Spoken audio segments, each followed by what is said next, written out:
komunikasi baginda Nabi Muhammad sallallahu alaihi wasallam dengan iblis di dalam kitab Tanbihul Ghafilin. Kata Nabi, man rufaqauka yaumal qiyamati min ummati, kata dia.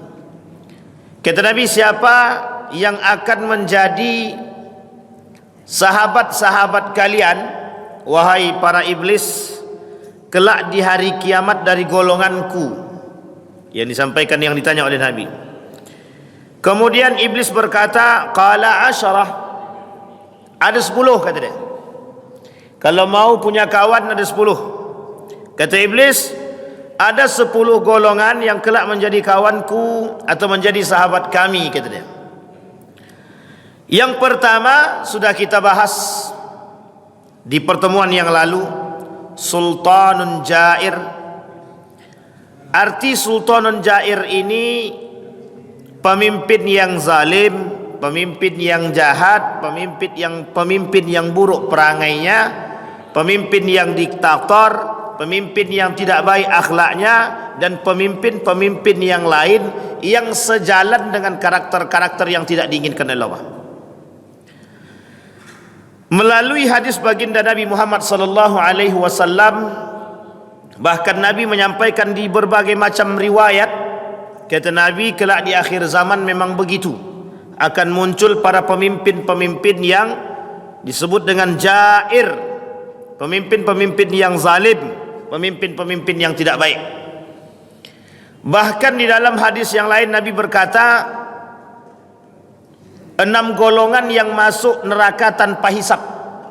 Salah satu di antaranya yang masuk neraka tanpa hisab itu sultanun jair, pemimpin yang tidak baik perangainya atau pemimpin yang buruk perangainya. Yang kedua, ghaniyun mutakabbir.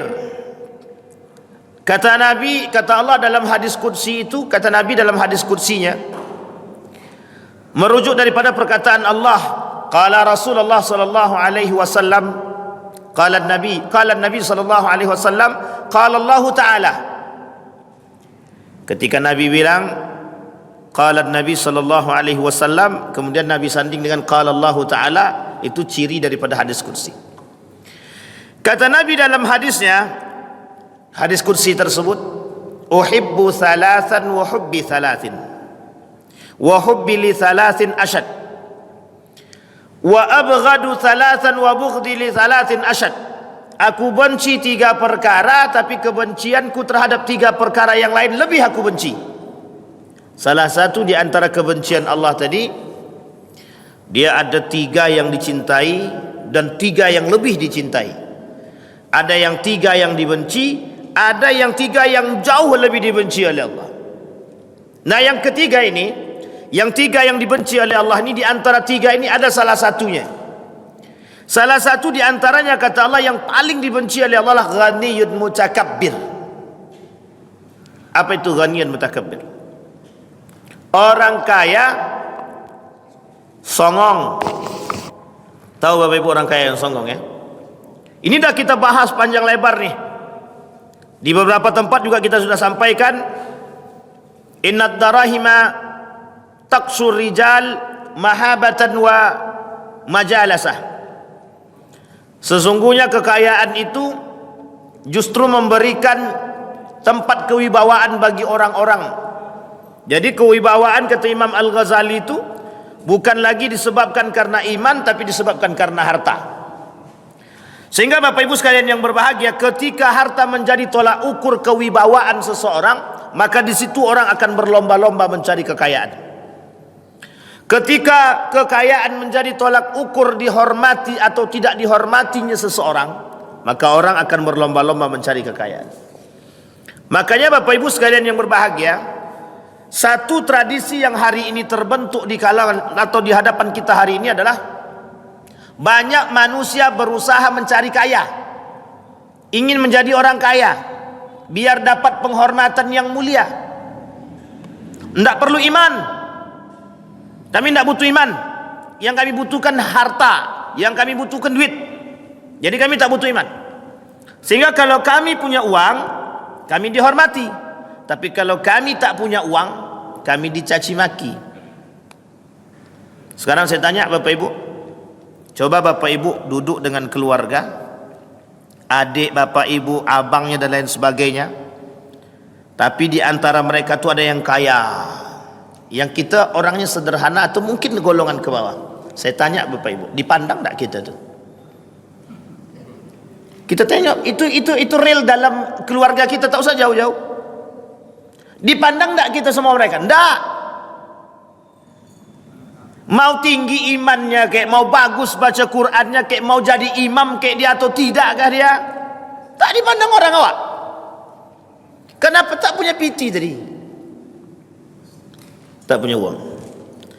Makanya tolak ukur. Kalaulah tolak ukur kemuliaan seseorang, kalaulah tolak ukur itu adalah kewibawaan seseorang adalah harta, kemuliaan tolak ukur kemuliaan adalah harta, kehormatan tolak ukurnya adalah harta, penghargaan dari manusia tolak ukurnya adalah harta, berarti sudah menyeleweng daripada fitrah yang sesungguhnya.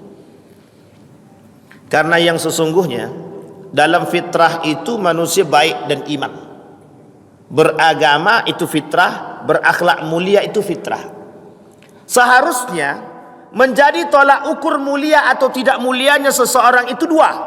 Kalau tidak dengan imannya dalam urusan agama, atau yang kedua dalam urusan sosial, akhlak.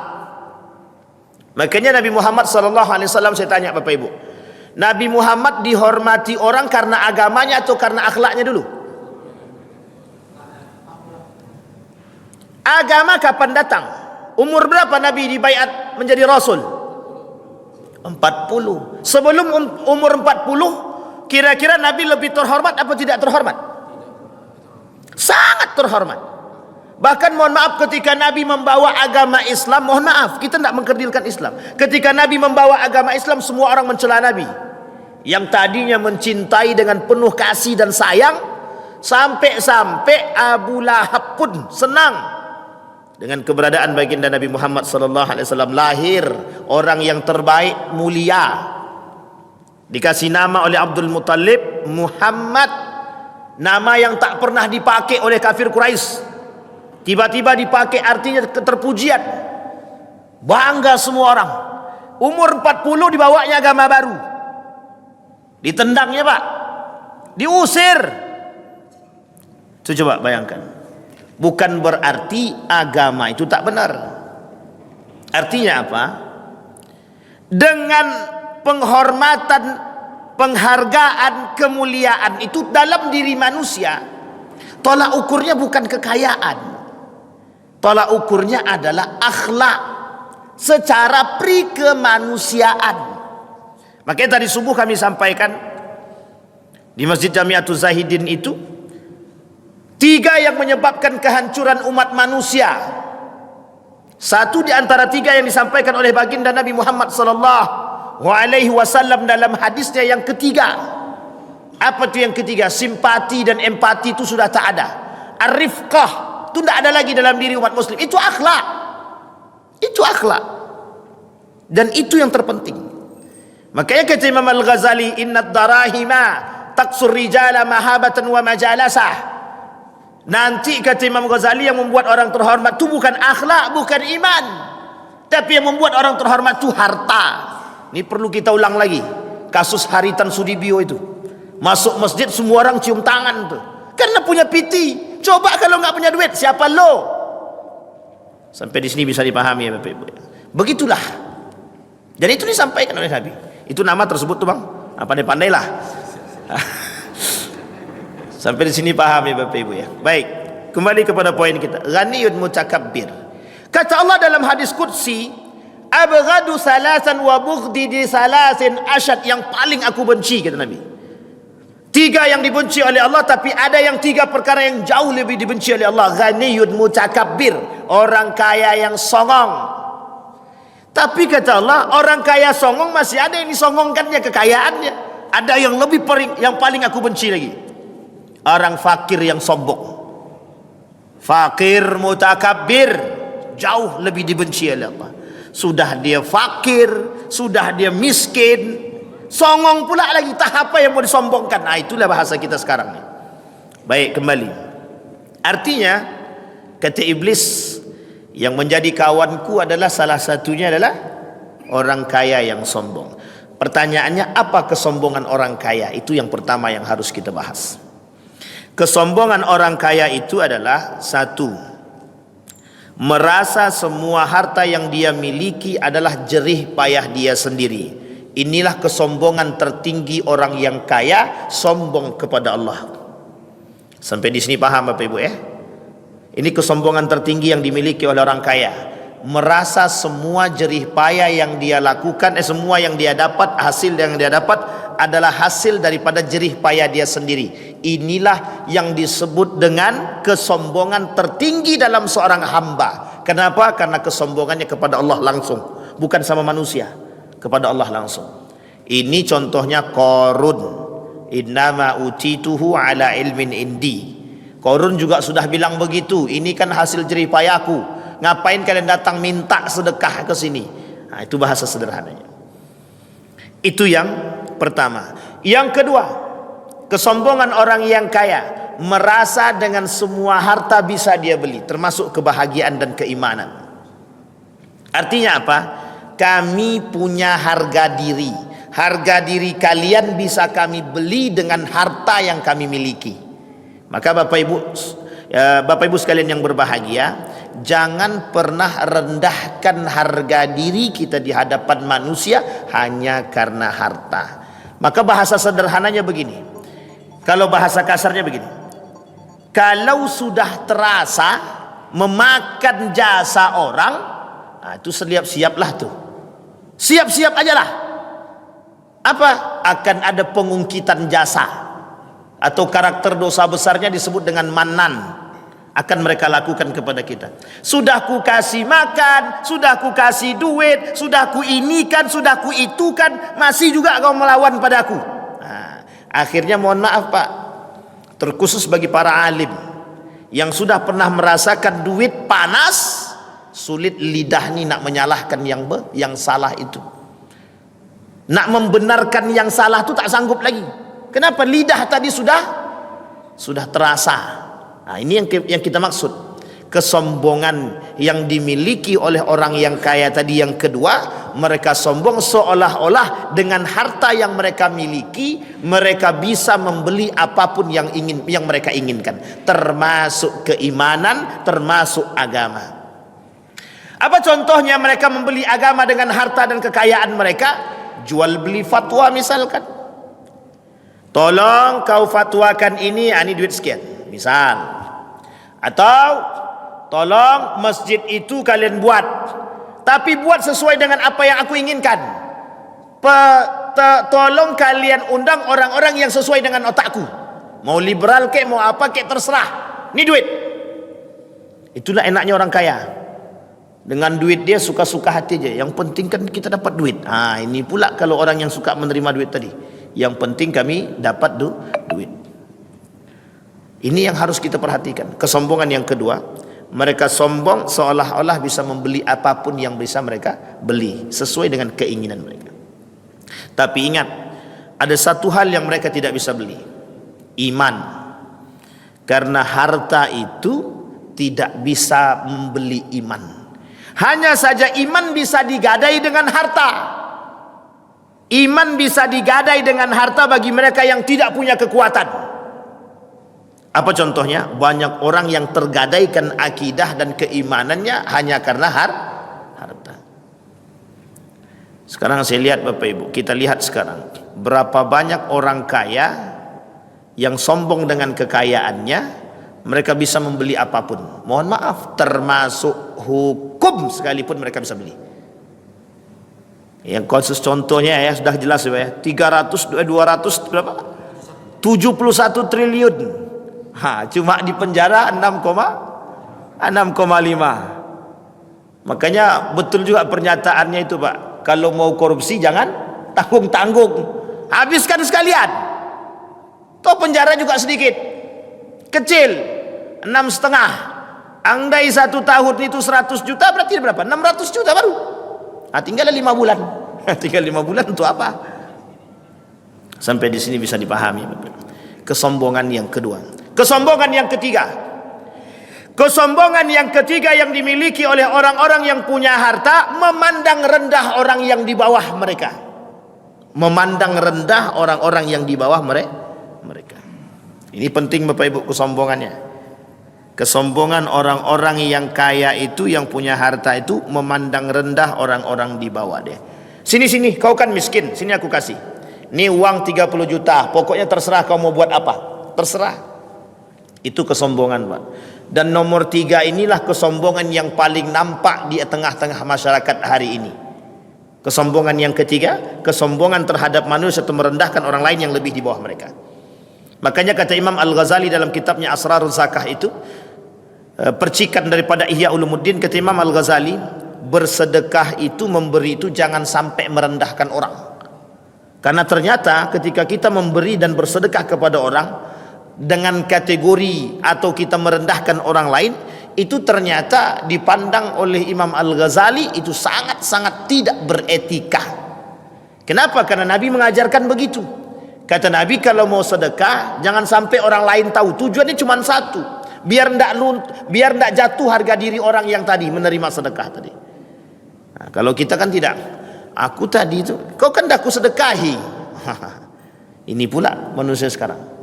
Jadi kata Imam Ghazali, kalau mau bersedekah, bersedekahlah, tapi jangan pandang orang yang kita sedekahi itu lebih buruk daripada kita. Karena kau miskin, karena kau tak punya sepatu, karena kau tak punya ini, aku belikan. Itu sama namanya merendahkan. Kasihan aku nengok Bang Didi itu, punya motor pun tidak, ini pun tidak, adalah kita kasih aja, paling tidak dapat aja beli makan, beli beras, adalah. Itu sama tuh, Pak. Itu sama merendahkan orang. Kalau Bapak Ibu mau membantu orang, bantulah, tapi jangan pernah pandang dan jangan pernah terbesit dalam hati kita untuk merendahkan orang lain. Karena memang pada dasarnya kita hari ini, karena kita ini tak sampai pada tingkat hakikat dan makrifat, kata orang-orang tasawuf itu. Kita ini cuma sampai pada tingkatan syariat saja. Karena itu pun tak selesai. Kenapa? Kenapa kita katakan pada tingkat syariat saja? Beribadah itu terpaksa. Kalau tak terpaksa kita tak akan beribadah. Makanya bahasanya kalau tidak ada surga dan neraka, ini saya tak mau kaji ini ya, tapi cuma sekedar membahasakan. Andai kata surga dan neraka tidak ada, kita tak akan beribadah. Saya yakin kita tak akan beribadah. Karena pada hakikatnya umat manusia yang pada tingkatan syariat itu, kata para ulama, mereka beribadah karena terpaksa. Karena ada ganjaran dari Allah, kalau dia beribadah dia dapat surga, kalau tak beribadah dia dapat dosa atau neraka. Itu saja. Artinya apa? Masih ada timbal balik yang mereka pikirkan, take and give. Tapi bagi mereka yang sudah mengenal Allah, mereka tak akan beribadah demikian. Yang mereka harapkan keridhaan Allah saja. Makanya bahasa para ulama, masuk surga itu bukan karena pahala. Masuk surga itu karena rahmatnya Allah. Tapi untuk dapatkan rahmatnya Allah itu butuh proses, butuh tariqah, butuh jalan. Salah satunya melakukan ibadah yang disyariatkan oleh Allah Subhanahu wa taala. Kembali kepada poin kita tadi, ghaniyun mutakabbir. Yang ketiga, kata Nabi, yang ketiga, tajir khaid, pedagang-pedagang penipu, pedagang-pedagang pengkhianat. Mereka juga kawan daripada iblis. Kata iblis, kawanku yang ketiga tajir khain, pedagang, pebisnis, penipu, pedagang, pebisnis, pengkhianat. Model pengkhianatan itu banyak. Pengkhianatan pertama yang dilakukan oleh umat manusia hari ini, berkhianat kepada Allah dan Rasulnya. Berkhianat kepada Allah dan Rasulnya. Sekarang kita tanya, apa contoh pengkhianatan umat muslim kepada Allah dan Rasulnya? Tidak menjalankan syariatnya. Berdagang dia tapi dia tak solat, itu dia sedang berkhianat kepada Allah. Berdagang dia tapi tak jujur, dia berkhianat kepada Allah, sekaligus dia berkhianat kepada manusia. Berkhianat dia kepada Allah dan Rasulnya. Berdagang dia tapi dia tutupi keburukan-keburukan dagangan dia. Berdagang dia tapi dia lakukan kecurangan. Berdagang dia tapi dia manfaatkan orang. Ridwan sini, nanti kau tolong ya jadi orang yang melariskan daganganku. Ini banyak nih kita temukan di pasar nih. Harga murah, khamsa rial kata mereka kan. Ini di Saudi begitu. Dicarinya kawannya Pak, disuruhnya kawan tadi untuk untuk membeli barang dia.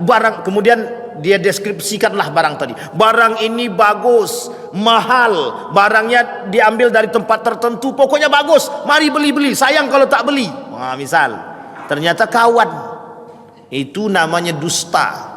Dan itu tidak dibenarkan oleh Nabi, tidak dibenarkan. Kata Nabi, seperti ini tuh penipuan. Dan yang seperti ini kata Nabi banyak di pasar. Ternyata bukan kata Nabi, memang betul perkataan Nabi tadi terbukti. Kita banyak temukan di pasar itu, ternyata mereka bersekongkol biar ada orang terpancing dengan jualan kita bang. Ini juga tidak boleh seperti itu.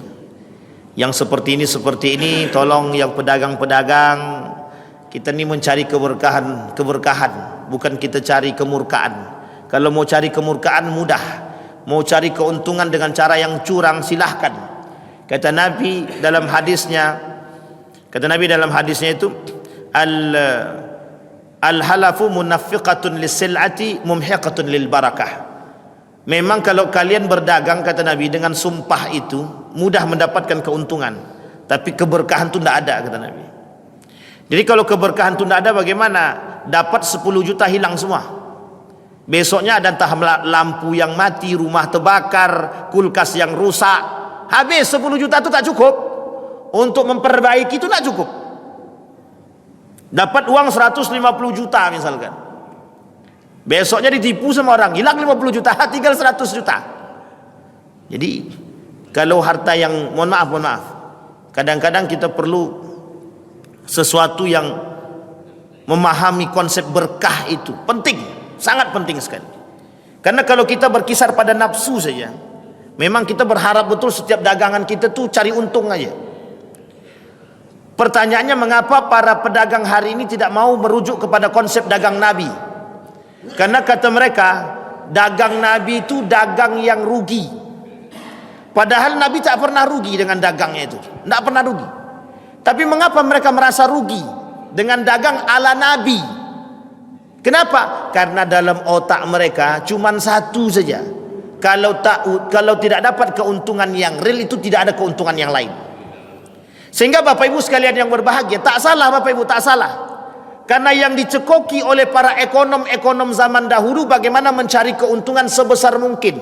Berbisnislah Anda, berdaganglah Anda, yang penting Anda bisa mendapatkan penghasilan sebesar mungkin. Itulah arti ekonomi oleh para ekonom-ekonom barat itu. Itu artinya begitu. Sehingga mohon maaf, mau halal kek mau haram, yang penting kami dapat keuntungan. Makanya mohon maaf, kontraktor-kontraktor tuh mau suap kek atau tak suap, yang penting aku dapat. Akhirnya pakai biar dapat tender, ya mau tak mau. Lawan banyak, kalau tak suap awak tak menang. Akhirnya ujung-ujungnya suap. Tuh kalau main tender begitu. Aku kalau tak pakai suap bagaimana kita mau dapat Ustaz? Itu nak suap tuh, itu cuma hadiah saja. Hadiah kok di awal. Itu gimana maksudnya hadiah di awal itu? Hati-hati Bapak Ibu. Ini poin penting. Tajir khain, pembisnis, pedagang yang melakukan kecurangan. Ini bahasan khusus dalam dunia muamalah dari pembahasan perdagangan dalam Islam, atau berbisnis dalam Islam, atau ekonomi Islam, atau ekonomi syariah, atau muamalah. Itu bahasan khusus.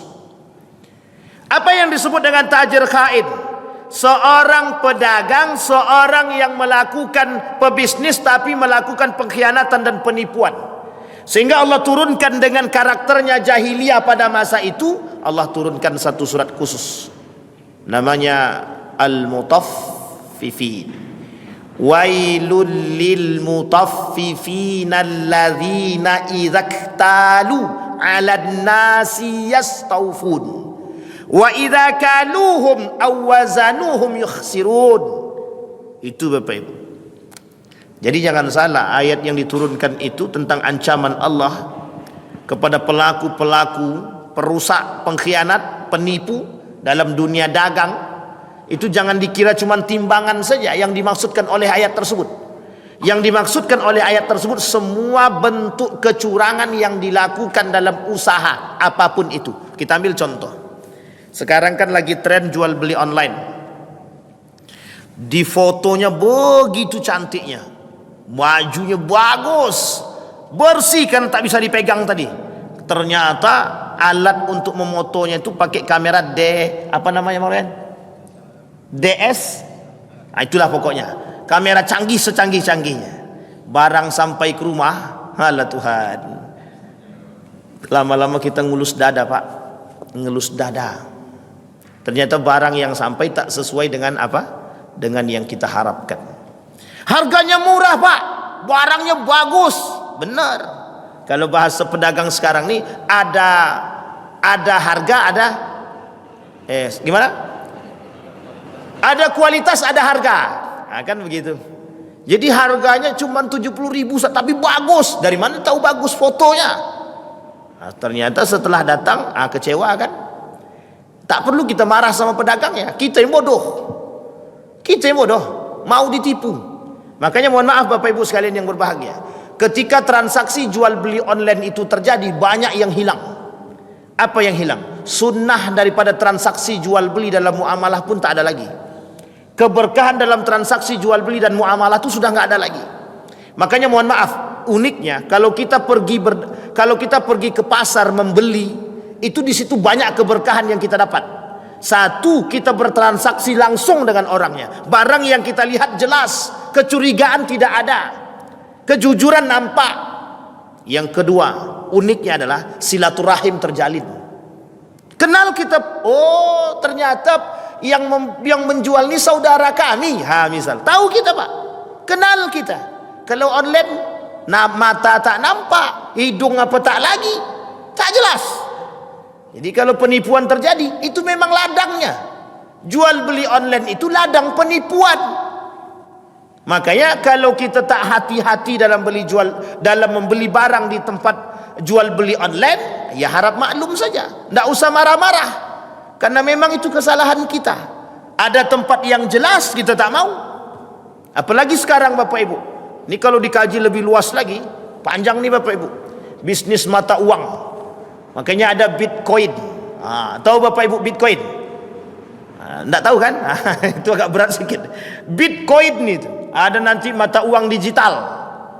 Pokoknya banyaklah Bapak Ibu. Kapan waktulah kalau kita ketemu kita bahas itu. Bitcoin itu apa hukumnya dalam Islam? Itu penting itu. Dalam tataran global hari ini, yang diharapkan oleh kelompok-kelompok Yahudi itu adalah Bitcoin itu jadi sekarang. Kenapa kok mereka mengharapkan itu jadi? Mohon maaf, karena kalau kita bisa bertransaksi dengan Bitcoin, tak laku lagi uang kertas.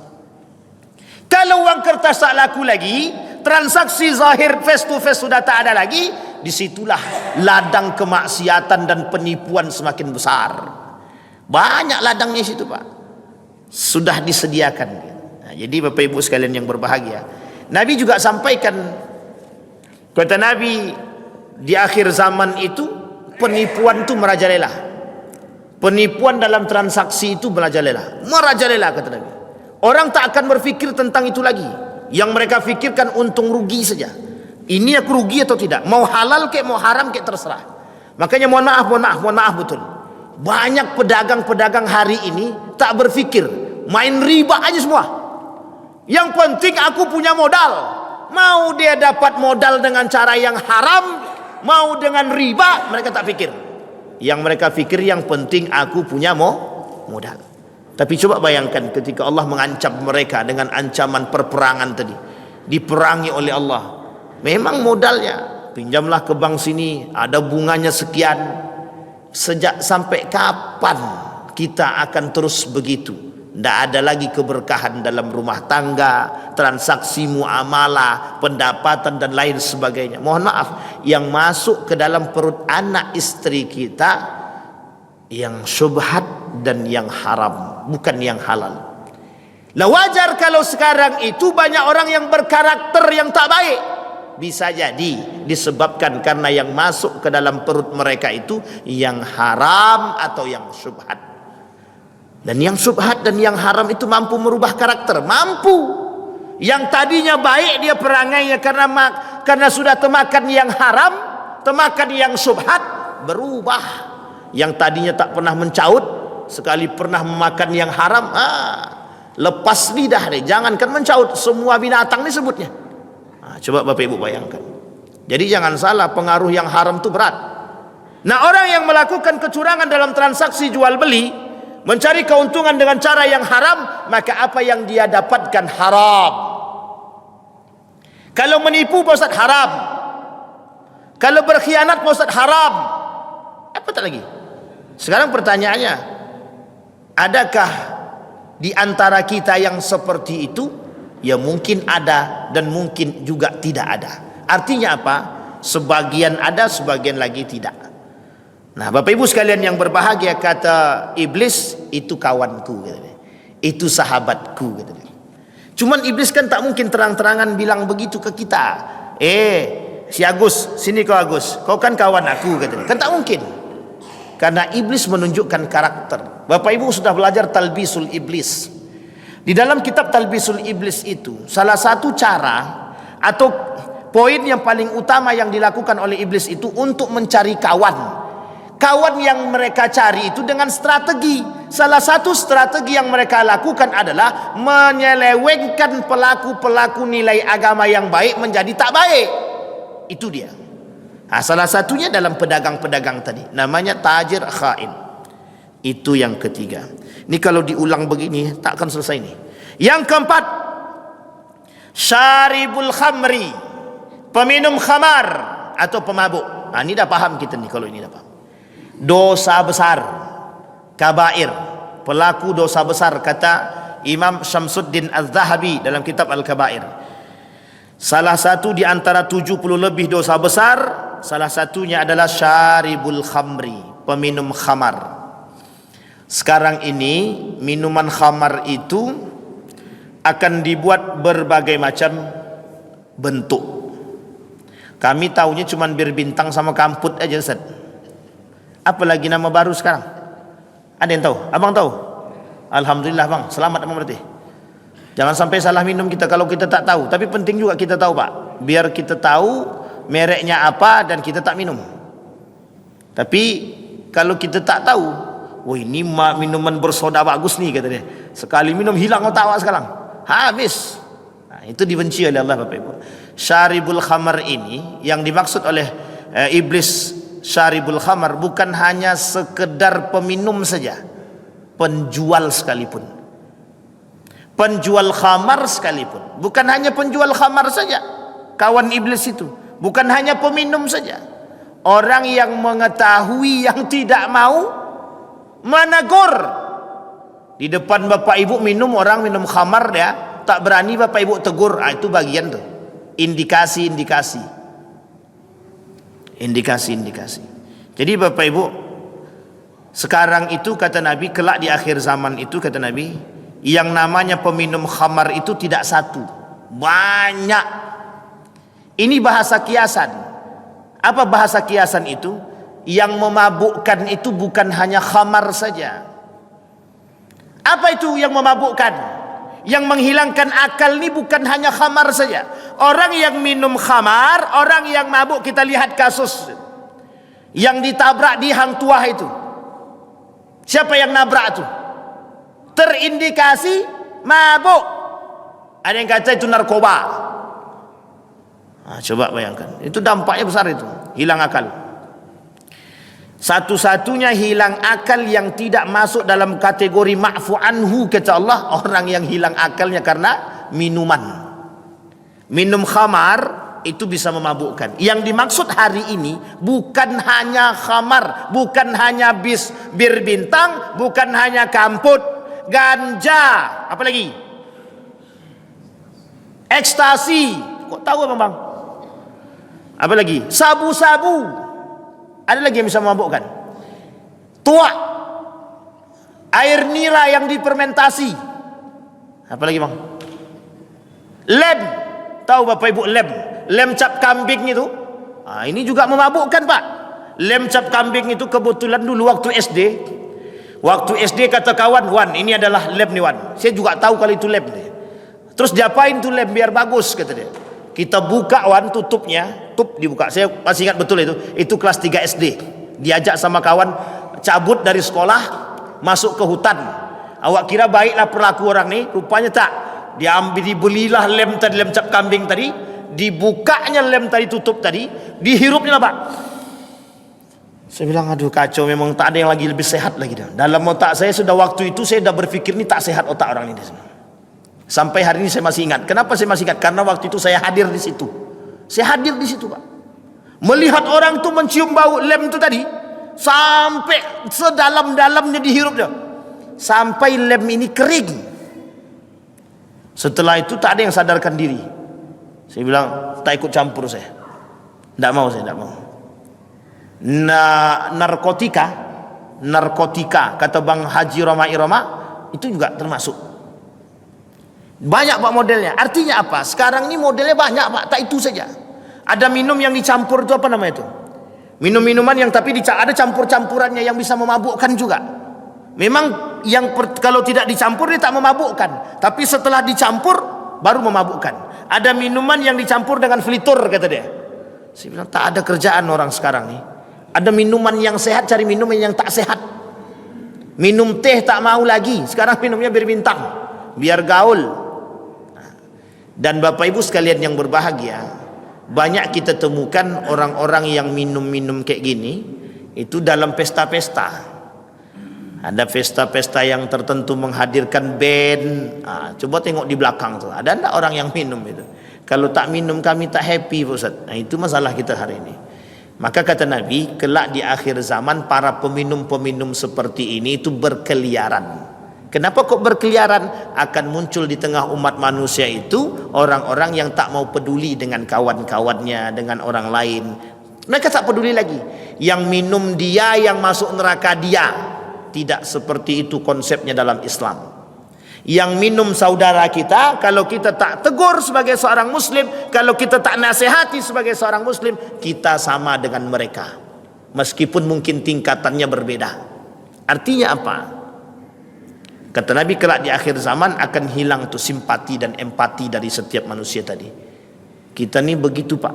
Nanti kemungkaran, kemaksiatan itu biasa. Maka iblis tertawa.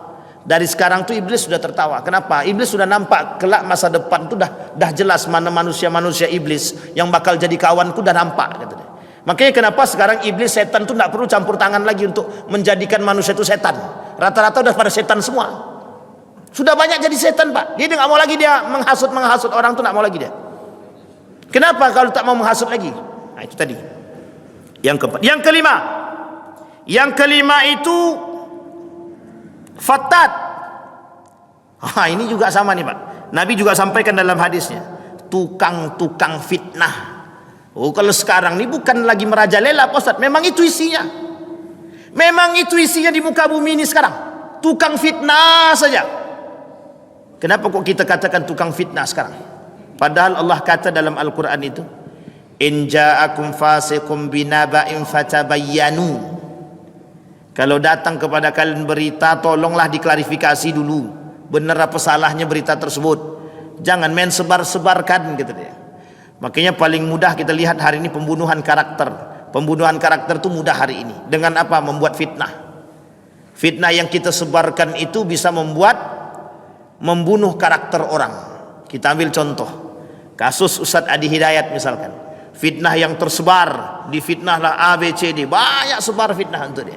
Ini kenapa kita ambil contoh beliau? Karena memang nampak ketika itu fitnahnya terhadap beliau. Dan banyak sekali Pak. Fitnahan terhadap Ustadz Mustafa Umar. Apa katanya? Apa kata mereka? Pembunuh karakter. Ustadz Mustafa Umar ini pembunuh karakter katanya. Dalam tautan mereka ada salah satu channel itu. Dalam channel tersebut, dalam komentar tuh berkomentarlah salah seorang pemuda. Dan kemudian komentar tersebut dia kata dalam komentar tuh, ini adalah ceramah tentang pembunuhan karakter katanya. Saya bilang fitnah itu lebih, Allah sebut dalam Al-Quran itu bahasanya dua. Al-fitnatu asyaddu minal qatl. Yang kedua al-fitnatu akbaru minal khatal. Dua-duanya mengandung makna yang besar.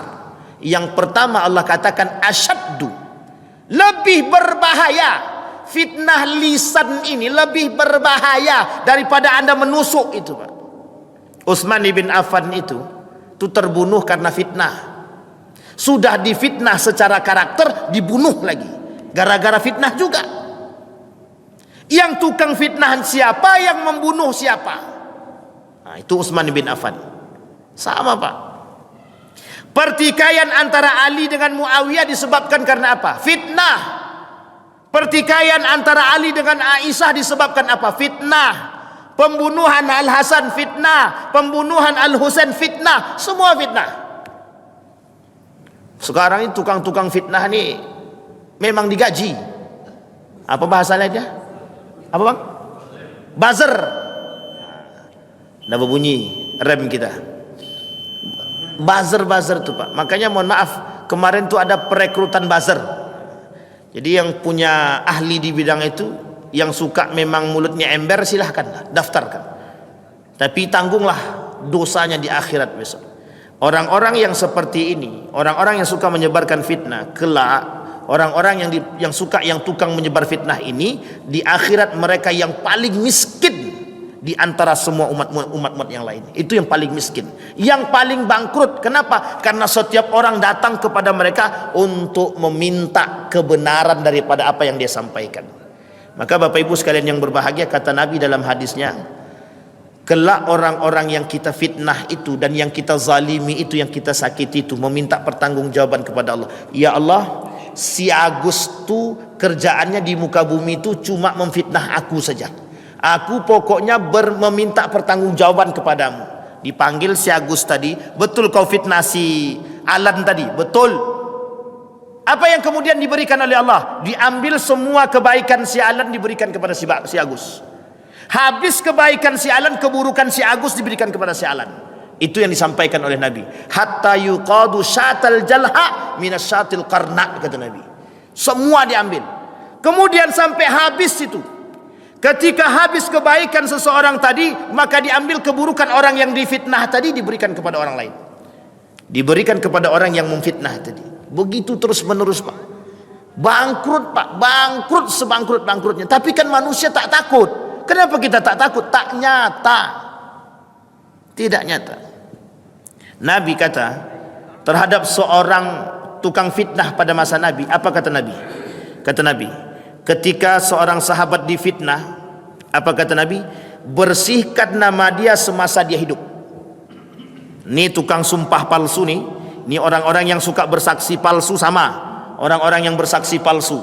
Ancaman bagi kalian para saksi-saksi palsu, para saksi-saksi pendusta, ancaman bagi kalian, kata Nabi, bersihkan nama orang-orang yang pernah Anda sakiti, Anda fitnah. Itu di dunia, belum di akhirat. Ternyata hukuman bagi mereka dunia akhirat. Sampai kita pada nomor yang kelima, fattad. Ada pertanyaan Bapak Ibu? Mesti tidak ada, karena tidak ada yang mau berkawan dengan iblis. Dan ini kita sampai pada nomor 5. InsyaAllah kita lanjut 5 poin yang akan datang.